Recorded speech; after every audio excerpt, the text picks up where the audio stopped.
Le culte. On a vu le culte dans l'Ancien Testament avec ses formes très différentes de celles qui nous sont familières, mais avec un fond qui est quand même bien reconnaissable. Dans le Nouveau Testament, cette forme commence à changer. Je vous avais dit ce matin qu'à la fin de l'Ancien Testament, et surtout après l'Ancien Testament, ça commençait déjà à changer, avec l'introduction de la synagogue et la place que ça avait dans leur culte. Mais dès le début du Nouveau Testament, il y a encore une modification. Et là, malheureusement, on n'aura pas le temps d'explorer un des personnages les plus fascinants de la Bible, Jean-Baptiste.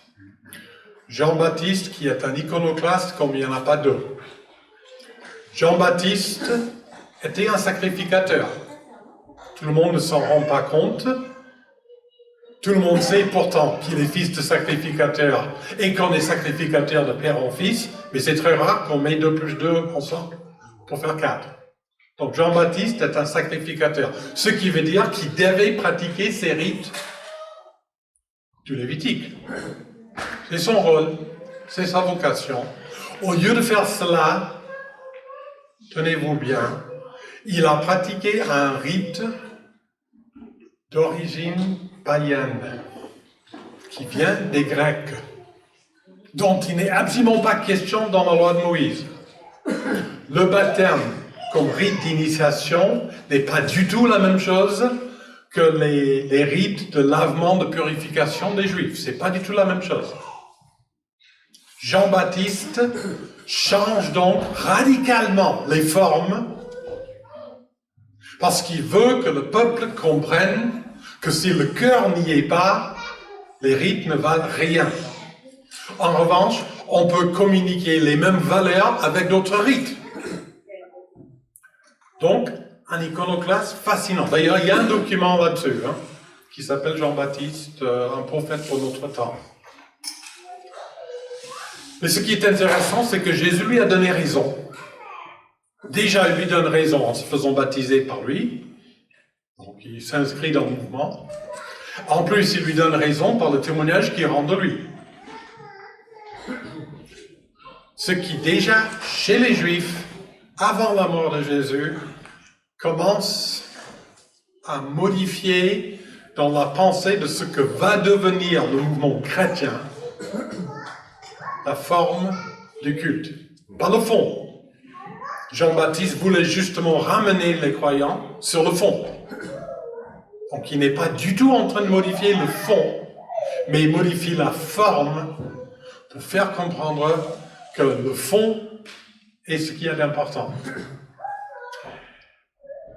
Et que va devenir le culte dans le Nouveau Testament? On ne va pas essayer de faire une étude exhaustive de cela, parce qu'il y en aurait pour des heures et des heures. Mais j'aimerais voir, j'allais dire 3 textes. En fait, il y en a 5, mais il y en a 3 qui vont ensemble. Donc, on va dire 3 textes. Tous les 3 assez connus. Enfin, surtout les 2 premiers. Premier texte, parole de Jésus lui-même. Jean, chapitre 4. Il est en discussion avec la femme samaritaine. Les Samaritains et les Juifs avaient des optiques très différentes sur la forme du culte. Les Samaritains étaient très attachés au mont Gazarim.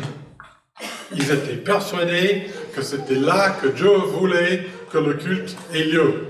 Ils avaient construit un temple que les Juifs ont démoli en disant « il n'y a qu'à Jérusalem qu'on peut faire ça ». Mais les Samaritains continuaient d'adorer sur cette montagne, alors que les Juifs insistaient que ça ne peut se faire qu'à Jérusalem. Et quand la femme samaritaine a commencé à comprendre qui est Jésus, elle a voulu qu'il explique qui c'est qui a raison dans ce débat. Jean chapitre 4. verset 20. Nos pères ont adoré sur cette montagne, et vous dites, vous, que l'endroit où il faut adorer est à Jérusalem. Femme, lui dit Jésus, crois-moi, l'heure vient où ce ne sera ni sur cette montagne, ni à Jérusalem que vous adorerez le Père. Vous adorez ce que vous ne connaissez pas, nous adorons ce que nous connaissons, car le salut vient des Juifs. Mais l'heure vient, et c'est maintenant, où les vrais adorateurs adoreront le Père en esprit et en vérité, car ce sont de tels adorateurs que le Père recherche. Dieu est esprit, et il faut que ceux qui l'adorent en esprit et en vérité. Quand Jésus dit cela, le temple existe toujours, et Jésus le fréquente. Il n'est pas contre le temple.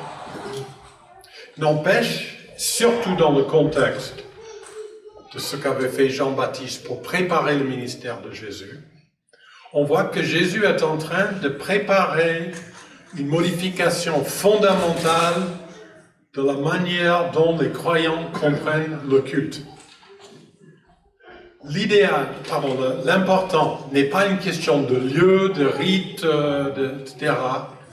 L'essentiel, c'est le cœur. Ceux qui veulent adorer Dieu doivent le faire en esprit et en vérité. En esprit, est-ce qu'on met la majuscule ou pas?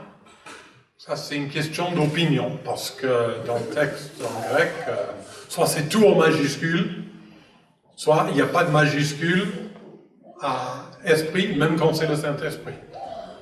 C'est comme ça.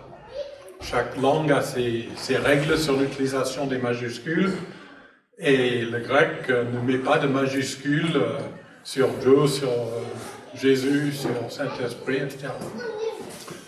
Enfin, si, sur Jésus, mais pas sur Christ. Dieu veut que les adorateurs l'adorent en esprit. À mon avis, ce n'est pas avec le majuscule, c'est une façon de dire dans l'esprit, dans la pensée. Ce qui nous ramène à ce qu'on a développé ce matin, que l'adoration n'est pas une question de rite, de forme, de lieu. L'adoration, c'est une question de disposition du cœur. Et puis il dit, il faut l'adorer en esprit et en vérité. On connaît le verset, on trouve ça très bien. Ah oui, il faut adorer Dieu en esprit et en vérité. Mais quand on se pose la question, mais ça veut dire quoi, au fond, la vérité? La vérité sous-entend plusieurs choses. Première chose, la vérité sous-entend qu'il y a un contenu qui peut être analysé pour voir s'il est conforme à la réalité ou pas. Donc l'adoration n'est pas simplement une question de provoquer des sentiments et de dire j'ai vécu quelque chose qui m'a fait du bien. Parce que ça, on ne peut pas dire si c'est vrai ou pas. Tu as ressenti de la joie, ben tant mieux, mais est-ce que cette joie correspond à la vérité? Peu importe. Vérité veut dire qu'on peut analyser pour voir si c'est conforme à la réalité. Et ça va être très important dans le culte dans le Nouveau Testament. Le Nouveau Testament ne s'oppose pas à l'expression émotionnelle, pas du tout. Mais le fond du culte, c'est que le culte n'est pas avant tout une question de ce qu'on ressent, mais du message qu'on véhicule. Et est-ce que ce message est conforme à la vérité ou pas?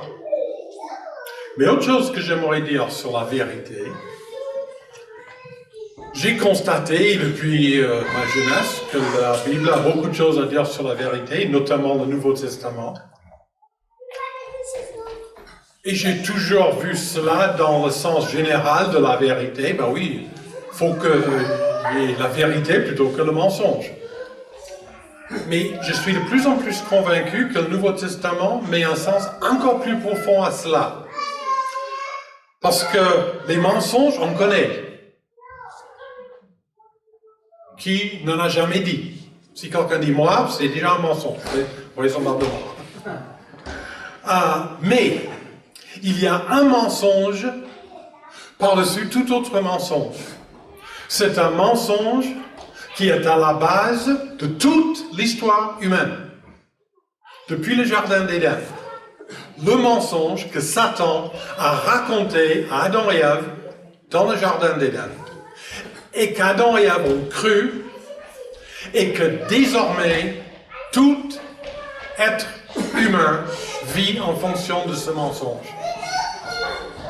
Et on n'a pas le temps d'analyser en détail Genèse 3, mais on découvre que par ce mensonge de Satan, l'homme se détourne de la confiance en Dieu, plutôt que d'être convaincu que Dieu agit pour son bien. Dieu agit pour son propre bien à lui, pas pour mon bien à moi. Donc on se détourne de la confiance en Dieu. On se détourne de la dépendance de Dieu. La question n'est plus qu'est-ce que Dieu a dit, mais qu'est-ce qui me ferait du bien. Adam et Ève vont regarder l'arbre et décider pour eux-mêmes que ça leur ferait du bien. L'homme se détourne aussi de l'obéissance. Au lieu de faire ce que Dieu a dit, on fait autre chose.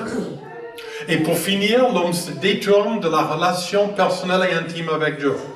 Suite au péché, suite à l'acte, l'homme veut se cacher. D'abord avec des feuilles de figuier et ensuite parmi les arbres du jardin. Le mensonge de Satan, c'est de dire à l'homme, vous ferez mieux de vivre sans la confiance en Dieu, sans la dépendance de Dieu, sans l'obéissance à Dieu et sans l'intimité avec Dieu. Et ça, c'est le mensonge dans lequel nous sommes tous nés. Moi, je suis né comme ça. Vous êtes nés comme ça. Je n'ai pas besoin de vous connaître. On est tous nés comme ça. Et quelque part, il reste des traces de ce mensonge, même chez nous qui sommes au Seigneur depuis des années. Et Dieu veut remplacer ce mensonge avec la vérité. C'est-à-dire que c'est mieux pour l'homme de faire confiance à Dieu. C'est mieux pour l'homme de vivre dans la dépendance de Dieu. C'est mieux pour l'homme de vivre dans l'obéissance. C'est mieux pour l'homme de vivre dans l'intimité avec Dieu. Ça, c'est la vérité. Et je suis persuadé que c'est dans ce sens-là que le Nouveau Testament met un accent particulier sur la vérité. Quand Jésus dit « Je suis la vérité », c'est pas simplement « Je dis la vérité », je suis la vérité. J'incarne le fait que l'homme idéal vit dans la confiance, la dépendance, l'obéissance et l'intimité avec le Père. Et toute sa vie le montre. Et en plus, même si ça ne lui a pas épargné les difficultés, au contraire, ça l'a mené jusqu'à la croix. Mais néanmoins, la vie de Jésus, le sacrifice de Jésus et le résultat de ce sacrifice, c'est la démonstration parfaite que la vérité est justement vraie. Que c'est mieux pour l'homme de vivre dans la confiance, la dépendance, l'obéissance et l'intimité. Et Jésus dit, ceux qui veulent adorer Dieu devraient l'adorer en esprit et en vérité. Pas simplement faire des rites, pas simplement faire parce qu'on a toujours fait comme ça, pas simplement chercher des choses qui évoquent certains sentiments chez nous. Il n'y a pas de mal dans tout ça. Mais il faut que le contenu soit juste. Et je constate qu'au nom de Jésus, il y a beaucoup de mensonges qui sont proclamés aujourd'hui. Et nous devons pouvoir les analyser en fonction de la parole de Dieu. Rappelez-vous, la première chose qui doit toucher chez un sacrificateur par son rôle de sacrificateur, c'est l'oreille. J'écoute ce que dit Dieu pour voir si c'est conforme à la vérité ou pas. On va aller un peu plus loin. Les années ont passé, Jésus est mort, il est ressuscité. Les chrétiens ont commencé à changer les formes d'une façon qui n'a pas du tout fait plaisir aux Juifs. mais qui commence à ressembler un peu plus à ce que nous connaissons nous. Et un des grands opposants à cette hérésie chrétienne, qui a même persécuté très sérieusement les chrétiens, se convertit et devient lui-même l'apôtre de la foi qu'il avait essayé d'éliminer, l'apôtre Paul. Et dans son ouvrage par excellence, on peut dire, l'Épître aux Romains, où il explique vraiment systématiquement d'un bout à l'autre tout l'essentiel du message chrétien. Après avoir expliqué le besoin de l'homme, qu'il est dans le péché, qu'il ne peut pas s'en sortir par ses propres efforts, l'œuvre de Jésus, la suffisance de la foi, la suffisance de la grâce, l'idée de marcher avec Dieu jusqu'au bout en sachant qu'un jour, il va nous rendre conformes à l'image de son Fils et donc que nous devons poursuivre ce chemin jusqu'au bout. Après avoir expliqué qu'Israël est loin de Dieu parce que ils ont les rites et les formes, mais ils n'ont pas cette connaissance de Dieu. Au début du chapitre 12, il écrit un texte qui touche justement à notre question du culte dans le Nouveau Testament.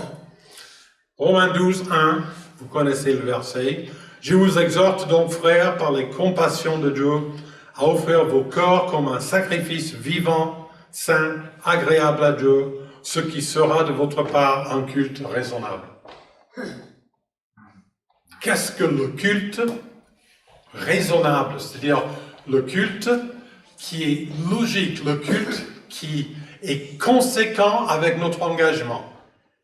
Le mot qu'il utilise, qui est traduit raisonnable, ça signifie quelque chose qui est l'expression du fond de la pensée. J'ai compris et j'ai agi d'une manière qui est conséquente. Qu'est-ce que ce culte raisonnable?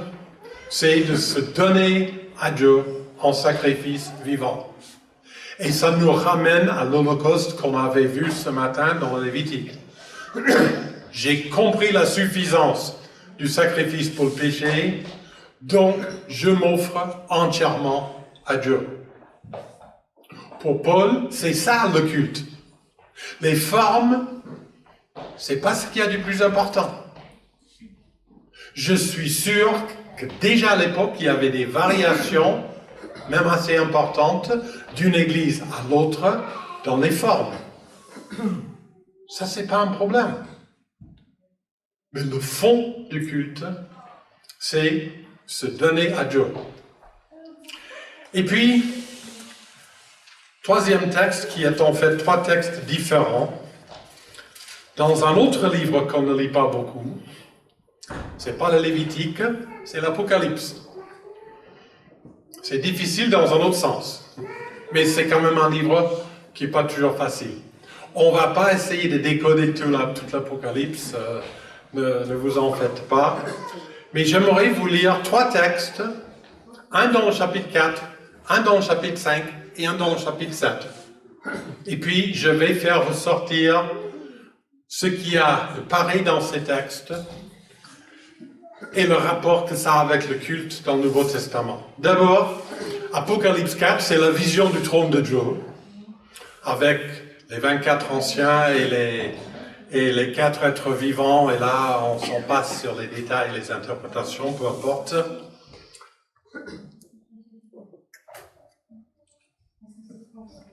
Apocalypse 4, à partir du verset 8, les 4 êtres vivants ont chacun 6 ailes et sont remplis d'yeux tout autour et au-dedans. Ils ne cessent de dire jour et nuit, Saint, Saint, Saint est le Seigneur Dieu, le Tout-Puissant qui était, qui est et qui vient. Et quand les êtres vivants rendront gloire, honneur et action de grâce à celui qui est assis sur le trône, à celui qui vit au siècle des siècles, les 24 anciens se prosterneront devant celui qui est assis sur le trône.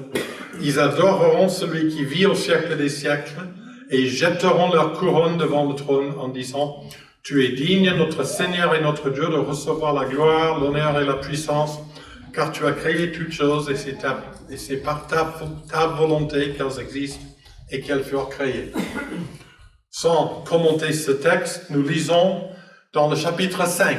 Donc le chapitre 5, on est toujours devant le trône de Dieu, mais c'est là où il y a l'agneau qui est introduit, celui qui a vaincu et qui va ouvrir les sceaux du livre qui est fermé. Et on va lire la fin du chapitre 5 à partir du verset 13.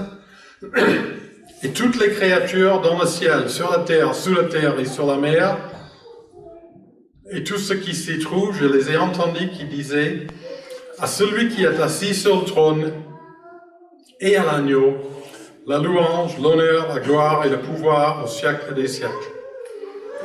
Et les 4 êtres vivants disaient Amen, et les anciens se prosternèrent et adorèrent. Et puis au chapitre 7, le célèbre texte avec les 144 000, et puis la grande foule que personne ne peut compter, qui est devant le trône de Dieu. On va lire à partir du verset 9, Apocalypse 7, verset 9. Après cela, je regardais, et voici une grande foule que nul ne pouvait compter, de toute nation, de toute tribu, de tout peuple et de toute langue. Ils se tenaient devant le trône et devant l'agneau, vêtus de robes blanches et des palmes à la main, et ils criaient d'une voix forte, « Le salut est à notre Dieu, qui est assis sur le trône et à l'agneau. » Et tous les anges se tenaient autour du trône, des anciens et des 4 êtres vivants. Ils tombèrent la face contre terre devant le trône et ils adorèrent Dieu.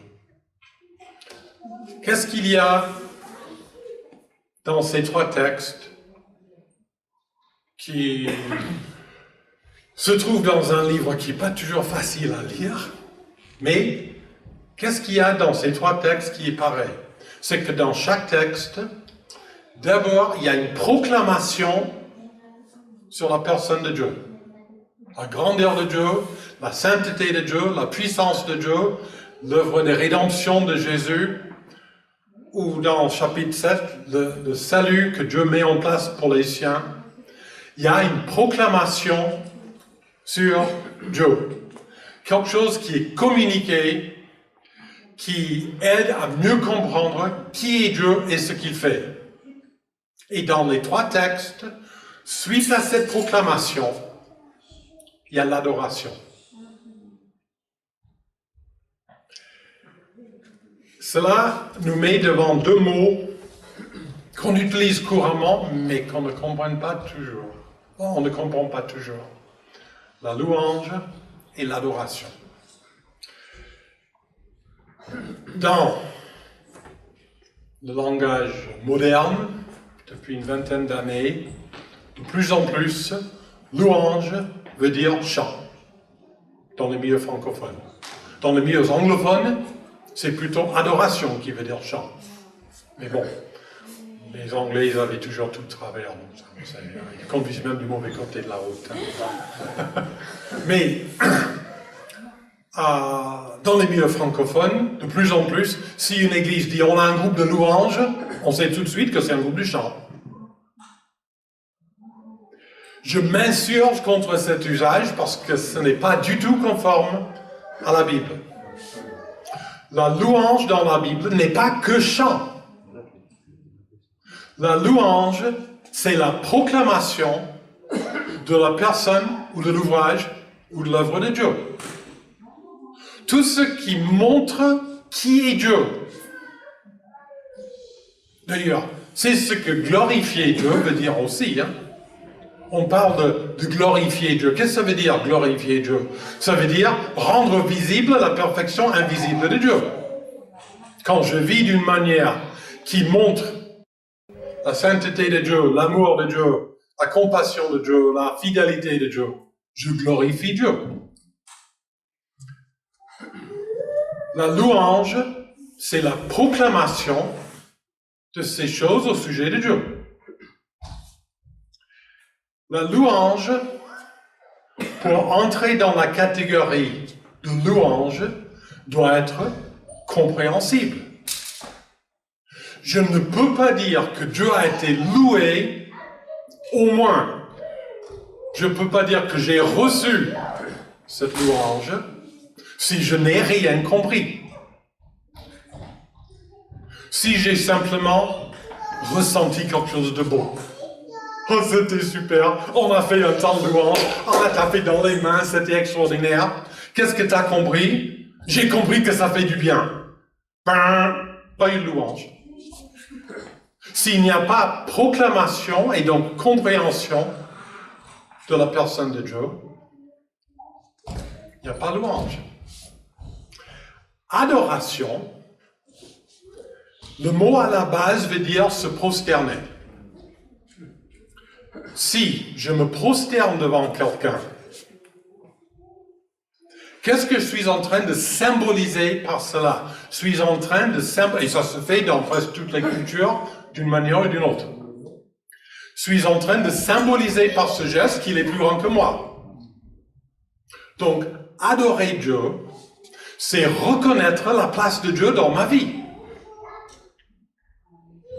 C'est reconnaître que Dieu est Dieu, que Dieu règne, que Dieu est plus grand que moi, que Dieu est plus sage que moi, que c'est normal que Dieu dirige parce qu'il est Dieu et moi je ne le suis pas. Et il ressort de l'Apocalypse qu'un aspect fondamental du culte spirituel, même au ciel, c'est que la louange doit conduire à l'adoration. Quand j'ai mieux compris, ou peut-être remis en mémoire quelque chose que j'avais déjà compris, mais que j'oublie un peu. Et quand je suis placé tout à nouveau devant la grandeur de Dieu, ma réaction normale, c'est de réaffirmer « Tu es mon Dieu, je veux que tu règnes dans ma vie ». Et ça, c'est l'adoration. Et c'est un aspect fondamental du culte dans le Nouveau Testament. La louange doit être présente sous toutes ses formes. Pas que le chant. Il n'y a aucun problème à louer Dieu par les chants. Le Nouveau Testament relève cela comme manière de louer Dieu. Mais on peut aussi louer Dieu par des prières. On peut louer Dieu par des témoignages. On peut louer Dieu par la prédication. On peut louer Dieu par la lecture de la parole. On peut louer Dieu de beaucoup de manières différentes. Tout ce qui permet de mieux constater qui est Dieu, c'est la louange. Et la louange doit être là, à la base du culte dans le Nouveau Testament. On veut adorer Dieu en esprit et en vérité. On veut avoir compris ce qui est vrai au sujet de Dieu et pourquoi ça vaut la peine de lui faire confiance, de vivre dans la dépendance, d'obéir et de vivre cette relation intime avec lui. Il faut qu'il y ait la louange. Mais la louange n'est jamais une fin en soi. La louange appelle à une réaction. Si j'ai compris quelque chose, je dois réagir. Mais non, si je n'ai pas cherché à comprendre, on a peut-être chanté un très beau chant. Oh, super, tellement bien fait, les musiciens extraordinaires, c'était tellement bien présenté, ça m'a fait beaucoup de plaisir, mais que je n'ai pas du tout cherché à comprendre, ça ne va pas plus loin que ça. Mais si j'ai compris quelque chose, ça appelle à une réaction de ma part. Et quelque part dans cette réaction, il doit y avoir un aspect de la place que Dieu doit avoir dans ma vie. Reconnaissance, déjà. Affirmation de mon choix tout à nouveau de marcher avec lui. Il peut y avoir beaucoup de choses différentes. Moi, je ne suis pas du tout un musicien. Je ne joue aucun instrument et paraît que je chante mal. À mon oreille, je chante bien. Mais aux oreilles de tous les autres, je chante mal. Donc, je sais dans la majorité et j'avoue que je chante mal. Mais j'aime énormément les chants. Et il y a des chants chrétiens qui me touchent profondément. Il y a des chants chrétiens où ça m'est arrivé pendant un culte de dimanche matin, qu'on les chante et que j'arrête de chanter parce que je suis tellement touché par ces paroles que je ne peux plus chanter. Mais il y a des paroles extraordinaires. Maintenant, il existe aussi, malheureusement, énormément de chants très superficiels qui n'existent que pour brasser des émotions. Et d'ailleurs, si on utilise le mot louange aujourd'hui pour dire chant, c'est pour donner une légitimité à tout ça. On peut chanter n'importe quoi et dire « mais c'est de la louange, t'es contre la louange ?» alors que ce n'est pas de la louange. Mais je peux aussi être très touché en lisant la Bible. Je me rappelle la première fois que j'ai décortiqué Romains 5 en grec. Romains 5, c'est pas un chapitre facile en français, déjà. Et j'ai voulu le décortiquer complètement en grec. Et surtout à l'époque, mon niveau de grec n'était pas si élevé que ça. Et j'ai bavé. J'ai passé des heures à étudier ce chapitre. Et à la fin, moi qui ne suis pas un homme très émotionnel, j'ai littéralement pleuré devant l'énormité de la grâce de Dieu. Wow! La louange doit conduire à une réaction. Dieu est loué dans Romains 5.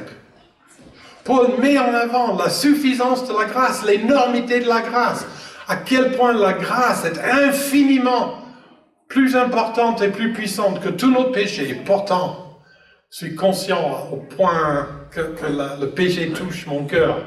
Et la grâce est encore plus grande que ça. Waouh!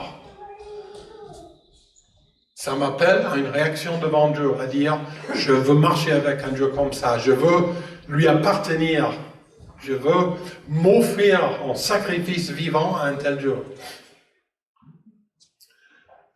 Tout cela nous aide à cerner cette notion du culte dans le Nouveau Testament. Les formes changent radicalement de l'Ancien Testament.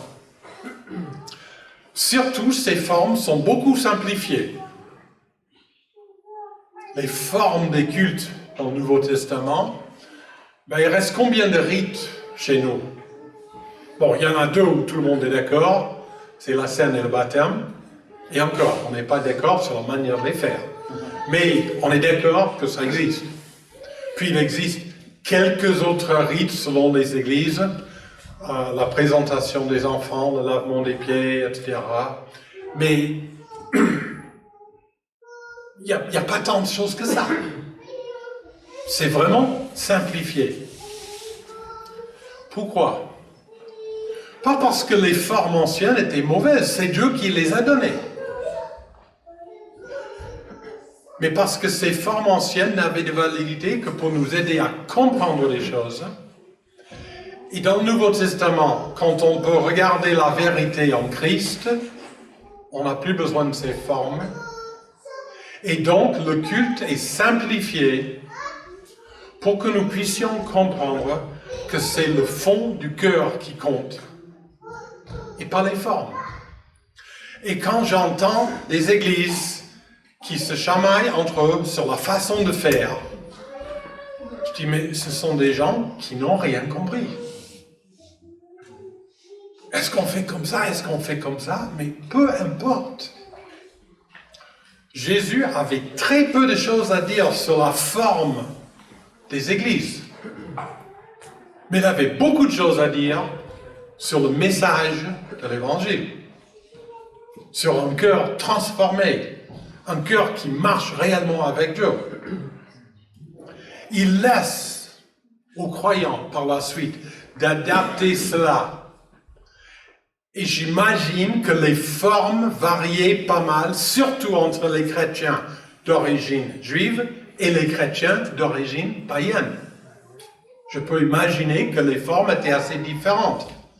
Il y avait certainement des rites qui parlaient aux Juifs, même en tant que chrétiens. et qui ont dit on veut continuer de faire comme ça parce que on comprend un sens tout nouveau en Jésus, c'est extraordinaire. Alors qu'un grec va dire ça me dit rien ça. Peu importe. L'essentiel n'est pas les rites, n'est pas les formes. L'essentiel, c'est le cœur. Un cœur qui a compris qui est Dieu, ça c'est la place de la louange, qui n'est pas que chant. C'est tous ceux qui proclament qui est Dieu, y compris la prédication. Et la louange qui doit conduire à l'adoration.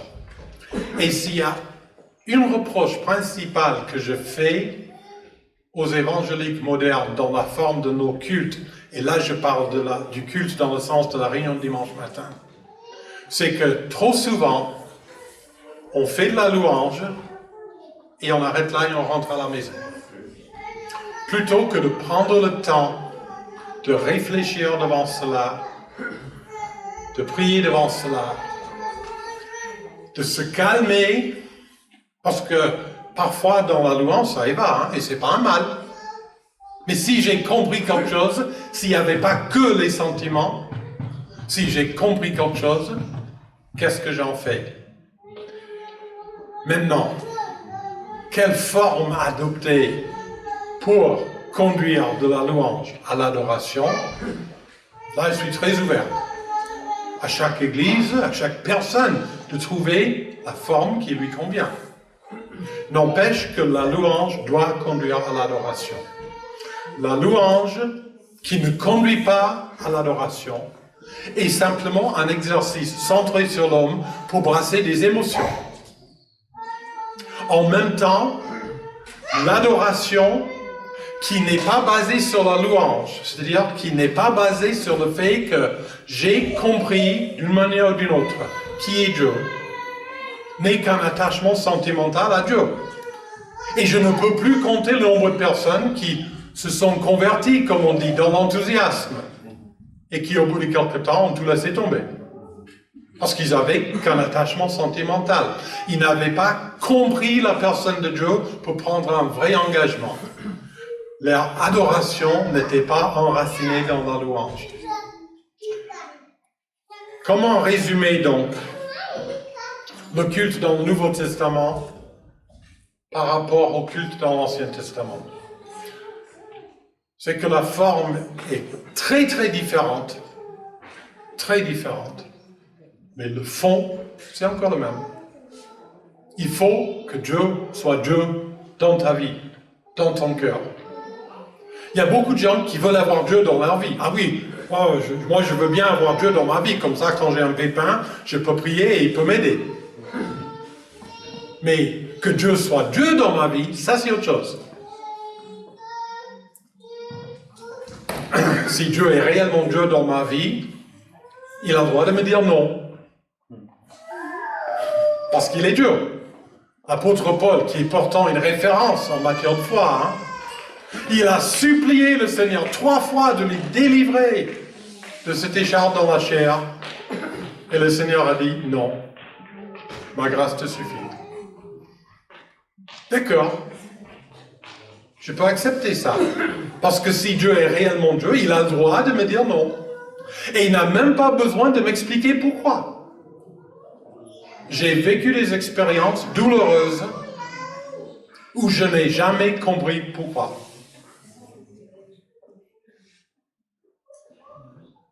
Pourquoi, Seigneur? Je ne sais pas. Il n'a aucune obligation de m'expliquer.